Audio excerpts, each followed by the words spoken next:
Good morning বন্ধুরা। আজ 1 November শনিবার।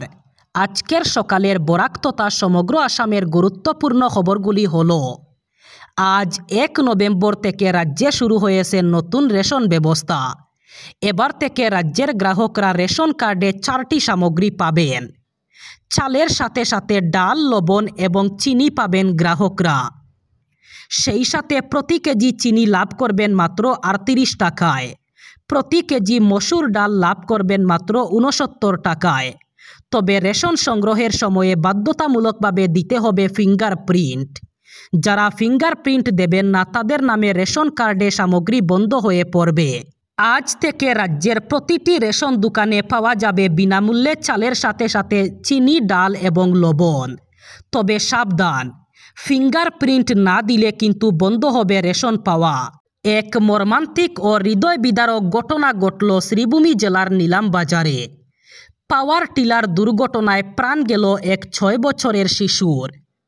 শুক্রবার সাত সকালে নজিরবিহীন শোকাবহ ঘটনা ঘটে নিলামবাজারের ব্রাহ্মণ শাসনে। ঠাকুরদার সঙ্গে পড়শির সবজি ক্ষেত দেখতে গিয়ে ঘটে এই মর্মান্তিক ঘটনা। দুর্ঘটনাবশত পাওয়ার টিলারে যন্ত্রাংশে জড়িয়ে শিশুটির প্রাণহানি ঘটে। স্থানীয়দের অভিযোগ, পাওয়ার টিলার চালকের অসতর্কতার কারণেই দুর্ঘটনাটি ঘটেছে।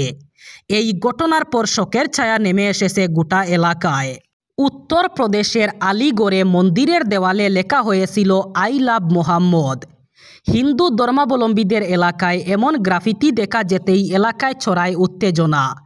কিন্তু শেষ পর্যন্ত একটি ছোট্ট বানান বুলি খুলে দিল গোটা রহস্যের জট।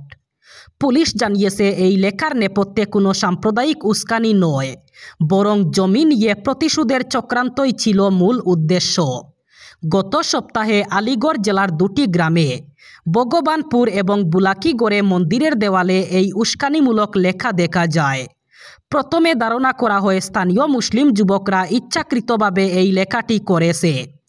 কিন্তু তদন্তে বেরিয়ে আসে যাদের নাম এফআইআরে দেওয়া হয়েছে তারা আসলে নির্দোষ। উল্টো যারা ফাঁসাতে চেয়েছিল তারাই এই কাজটি করেছে বলে জানিয়েছে পুলিশ। আলিগড়ের senior superintendent of police Neeraj Kumar সাংবাদিকদের জানান, গ্রেফতার হওয়া 4 জনের নাম দিলীপ কুমার, আকাশ, অভিষেক সরস্বত এবং নিশান্ত কুমার। এই 4 জন মিলে এই পরিকল্পনা করে দেওয়ালে লেখার কাজটি করেছিল। মূল ষড়যন্ত্রকারী বলে যার নাম উঠে এসেছে সেই রাহুল এখনও পলাতক। ঘূর্ণিঝড় মন্থার প্রভাব পড়েছে অসমেও। রাজ্যে আবারও আবহাওয়া ভয়ঙ্কর রূপ নিতে পারে। প্রবল ঝড় বৃষ্টি নামতে পারে। আঞ্চলিক আবহাওয়া বিজ্ঞান কেন্দ্র জারি করেছে সতর্কতা। রাজ্যের 12টি জেলায় জারি করা হয়েছে হলুদ সতর্কতা অথবা ইয়েলো অ্যালার্ট। এই ইয়েলো অ্যালার্ট জারি করা হয়েছে ধুবড়ী, দক্ষিণ শালমারা, কোকরাঝার, গোয়ালপাড়া, চিরাং, বঙ্গাইগাঁও, বরপেটা, বাক্সা, কামরূপ ও কামরূপ মেট্রো জেলাসহ ডিব্রুগড় এবং তিনসুকিয়া জেলায়ও। এই সময়কালে জেলাগুলির বিভিন্ন স্থানে প্রবল থেকে অতি ভারী বৃষ্টিপাতের সম্ভাবনা রয়েছে। সেই সঙ্গে বজ্রপাত ও হঠাৎ ঝোড়ো হাওয়া বইতে পারে, যার গতি ঘন্টায় 40 থেকে 50 কিলোমিটার পর্যন্ত পৌঁছাতে পারে। জুবিন গর্গের সিনেমা বাতিল হওয়ায় বঙ্গাইগাঁওয়ের জলি ম্যাক্সি হলে উত্তপ্ত পরিস্থিতি। কারিগরি সমস্যার কারণে রই রই বিনালে ছবির প্রদর্শনী বাতিল করা হয়। এই সিনেমাটি দেখতে আসা দর্শকরা খুবই ফেটে পড়ে সিনেমা হলে হুলস্থুল পরিস্থিতি তৈরি করেন।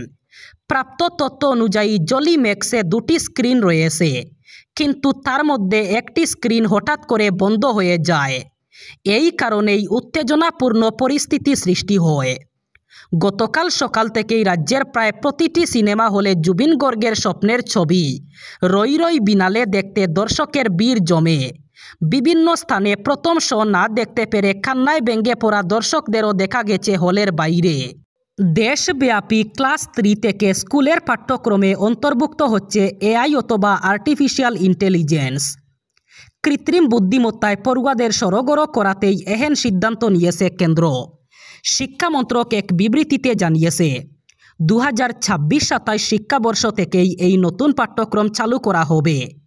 আগামী ডিসেম্বরের মধ্যে এ সংক্রান্ত যাবতীয় রিসোর্স হাতে পাবে পড়ুয়ারা। তবে পাঠ্যক্রম চালুর আগে শিক্ষকদের এ ব্যাপারে প্রশিক্ষণ দেওয়া হবে। নিষ্ঠা কর্মসূচির মাধ্যমে ওই প্রশিক্ষণ পাবেন শিক্ষকরা। জানা যাচ্ছে মূলত সিবিএসইর আওতাভুক্ত সবকটি স্কুলেই তৃতীয় শ্রেণী থেকে পাঠ্যসূচি চালু করা হবে। স্বাভাবিকভাবে ওই তালিকায় থাকবে কেন্দ্রীয় বিদ্যালয়, নবোদয় বিদ্যালয়ের মতো শিক্ষা প্রতিষ্ঠানগুলি। শিক্ষা মন্ত্রক সূত্রে আরও জানানো হয়েছে, এই বিষয়ে সংশ্লিষ্ট রাজ্য সরকারগুলির সঙ্গে কথা বলা হবে। বিহারে এবার নির্বাচনী ইস্তেহার প্রকাশ করল শাসক জোট এনডিএ। শুক্রবার সকালে পাটনায় একাধিক প্রতিশ্রুতি সম্বলিত সংকল্পপত্র প্রকাশ করেন এনডিএর নেতারা। উপস্থিত ছিলেন বিহারের মুখ্যমন্ত্রী তথা জেডিইউ প্রধান নীতিশ কুমার, বিজেপির সর্বভারতীয় সভাপতি তথা কেন্দ্রীয় মন্ত্রী জেপি নাড্ডা, এনডিএর আরও দুই শরিক দল হাম এবং এলজেপির নেতা জিতনরাম মাঝি এবং চিরাগ পাসওয়ান।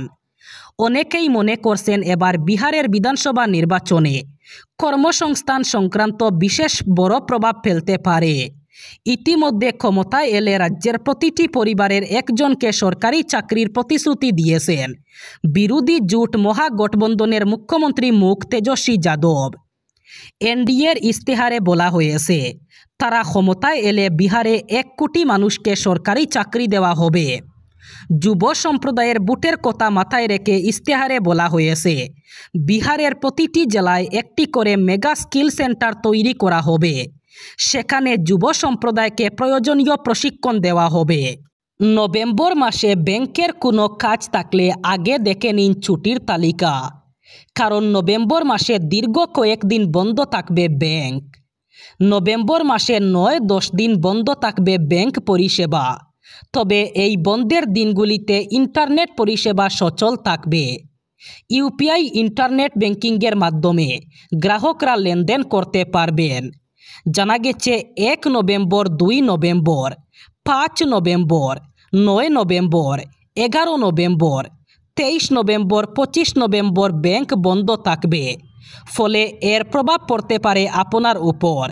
নভেম্বর মাসে ব্যাংকগুলো মোট 9 থেকে 10 দিন কার্যত বন্ধ থাকবে। যদি চেক জমা দেওয়া, পাসবুক আপডেট করা অথবা নগদ সম্পর্কিত কোনো জরুরি কাজ ব্যাংকে থাকে, তবে ব্যাংকের ছুটির তালিকা দেখে নেওয়া অবশ্যই জরুরি। ইতিমধ্যেই এই ছুটির তালিকা প্রকাশ করেছে reserve bank of India. Special intensive revision অথবা এসআইআরের প্রথম পর্ব ইনিউমারেশন। আর তখন কোনো নথি দেখাতে হবে না, কাগজ দিতে হবে খসড়া তালিকা প্রকাশের পর, তাও যদি ওই তালিকায় সংশ্লিষ্ট ব্যক্তির নাম না থাকে। শুধু তাই নয়, ইনিউমারেশন ফর্ম বিতরণের পর যেসব ভোটার সেই ফর্ম জমা দেবেন না, তাদের ক্ষেত্রেও প্রথমেই কঠোর পদক্ষেপ করা হবে না। বিহার থেকে শিক্ষা নিয়ে এসআইআরের দ্বিতীয় পর্যায়ে প্রতিটি পা মেপে ফেলতে চাইছে নির্বাচন কমিশন। তার জেরেই এই সাবধানী সিদ্ধান্ত।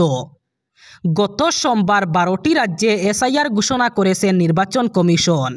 মঙ্গলবার থেকেই শুরু হয়েছে কাজ। এই পর্বে সব রাজ্যের মুখ্য নির্বাচনী আধিকারিককে পাঠানো চিঠিতে কমিশন জানিয়েছে, এসআইআরের প্রথম অর্থাৎ ইনিউমারেশন পর্বে ভোটারদের কাছ থেকে কোনো নথি চাওয়া হবে না। শুধুমাত্র পূরণ করা ইনিউমারেশন ফর্ম জমা দিতে হবে বুথ লেভেল অফিসারদের। বিহারে কিন্তু ছিল এর উল্টো চিত্র। সে রাজ্যে ইনিউমারেশন পর্বেরই ভোটারদের বয়স ও নাগরিকত্বের প্রমাণ জমা দিতে নির্দেশ দিয়েছিল কমিশন। ফলে তুমুল রাজনৈতিক বিতর্ক তৈরি হওয়ার পাশাপাশি ভোটারদের মধ্যে আতঙ্ক ছড়িয়েছিল। এবার বরাক উপত্যকার 3 জেলার আজকের আবহাওয়ার খবর।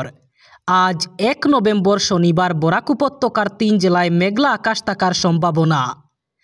আজ শিলচর কাছাড়ে সর্বোচ্চ তাপমাত্রা থাকবে 30 ডিগ্রি সেলসিয়াস এবং সর্বনিম্ন তাপমাত্রা থাকবে 26 ডিগ্রি সেলসিয়াস। শ্রীভূমি করিমগঞ্জে আজ সর্বোচ্চ তাপমাত্রা থাকবে 30 ডিগ্রি সেলসিয়াস এবং সর্বনিম্ন তাপমাত্রা থাকবে 26 ডিগ্রি সেলসিয়াস। একইভাবে হাইলাকান্দি জেলায়ও আজ সর্বোচ্চ তাপমাত্রা থাকবে 30 ডিগ্রি সেলসিয়াস এবং সর্বনিম্ন তাপমাত্রা থাকবে 26 ডিগ্রি সেলসিয়াস। আজ বরাক উপত্যকার 3 জেলায় মেঘলা আকাশ থাকার সম্ভাবনা। এই ছিল আজকের সকালের গুরুত্বপূর্ণ খবরগুলি। ভিডিওটি অবশ্যই লাইক করবেন এবং চ্যানেলটি সাবস্ক্রাইব করবেন।